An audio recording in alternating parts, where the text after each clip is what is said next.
Hi, this is Rowan Miller. In this video, we're going to look at creating a code-first model that maps to an existing database.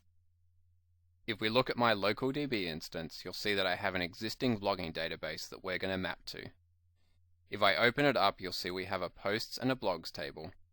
And if I expand each of those, you'll see they each contain a few simple columns, and there's also a relationship defined between the blogs and posts table. Let's swap to Visual Studio. I'm going to start by creating a new console application. Once our application is created, I'm going to add a new ADO.NET Entity Data Model. On this first screen, I get to choose the type of model I want and whether I want to start with an empty model or generate one from an existing database. I'm going to select Code First to an existing database. The options to generate a Code First model were introduced to this wizard in EF 6.1. So to use this functionality, you'll need to have the Entity Framework 6.1 tools for Visual Studio or later installed. The first thing we do is specify the connection to the database. So I'm just going to enter the details for the blogging database on my local DB instance. After that, we get a screen where we can select the tables that we want to import. So at this point, I could import a subset of the tables in my database. But for this demo, I want to import both the blogs and the post table.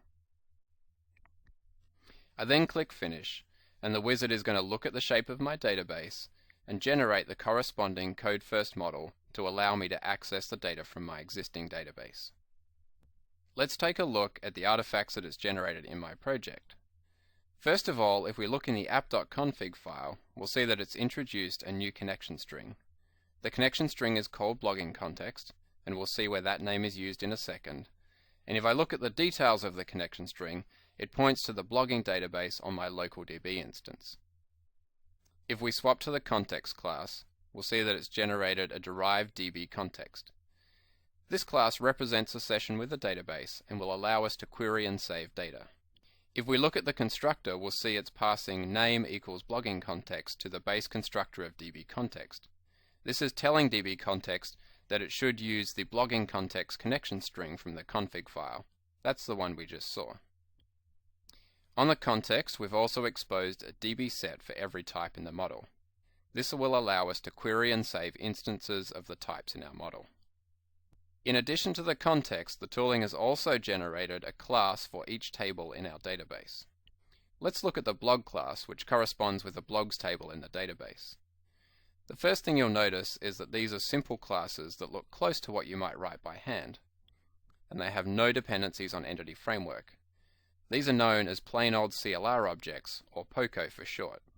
By default, Code First can infer a lot of things by convention. For example, the primary key of the blog class is called blog ID, so Entity Framework will automatically detect that that is the primary key for this class. So in this case, no additional configuration is needed. However, in some cases, what Code First would detect by convention differs from the configuration in our database. For example, you can see here the string length attribute is applied to some of the properties to let Code First know that the maximum length of this property in the database is 200 characters. In some cases, there will be configuration that needs to be performed that cannot be done with attributes. In these cases, the wizard will generate code that uses the Fluent API in the onModel creating method of your derived DB context to perform this configuration. In our case, however, all the configuration could be done using attributes, so the onModel creating method is currently empty. Now that we have a model, let's write some code to perform data access using it. The first thing we're going to do is create an instance of the blogging context. Blogging context implements iDisposable, and therefore we're wrapping it in a using pattern to ensure that any resources created by the instance of blogging context are tidied up and disposed of when we're finished with it. The first thing we're going to do is prompt the user for a name for a new blog. Once we've read back the name that the user has entered, we're going to create a new instance of our blog class assigning that name.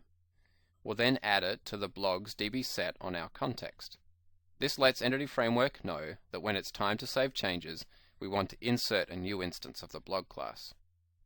With that done, we'll call Save Changes, which will cause Entity Framework to push all the pending changes to the database. In our case, just inserting the single instance of the new blog. Now let's query back from all the blogs from the database ordered by their name. We're then going to go through each of the blogs in turn and write the name of the blog out to the console. Finally, at the end of our application, we'll just insert some code to prompt for a key press to exit, just so we can see what's happening on the screen. Now that we've written a simple application that performs data access using our model, let's run it and see it in action. As expected, we're prompted for a name for a new blog. I'm just going to enter ADO.NET blog. After that blog is saved to the database, we'll see that all the existing blogs from the database, both the one we just inserted and the ones that were present in my existing database, are displayed on the screen. In this screencast, we saw a brief introduction to using CodeFirst to map to an existing database. For more information on this scenario, visit the URL displayed on the screen.